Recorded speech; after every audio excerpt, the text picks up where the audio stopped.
Hello guys, welcome back to our channel. In today's video, I'm going to show you how to fix Shopify order cannot be shipped to your location. If you're facing an issue where a Shopify order cannot be shipped to your location, there are a few steps you can try to resolve it.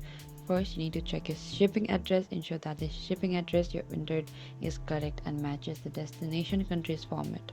Or you could also contact the store. Reach out to the Shopify store's customer support. What you have to do is simply go to the Google, type down Shopify contact support and reach out to the contact support, and what you have to do is,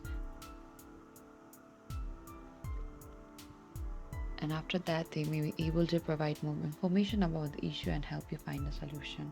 You could also try a different shipping address, or you could also try clearing the cache or the cookies of the Shopify. What you have to do is simply press the Shopify like this, go to the app information, and from here go to the storage and cache, and in the bottom there's a clear storage option. Tap on that and simply clear the data, clear the storage.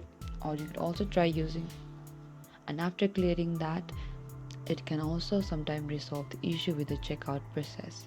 Or you could also use a VPN. If the store has restriction based on your location, you can try using a VPN to make it appear as though you're accessing the site from a different location. And if none of these steps resolve the issue, it's best to continue working with store's customer support for further assistance. And thank you for watching this video. I hope I could help you. Do not forget to like, subscribe, and hit the bell notification icon for more upcoming uploads.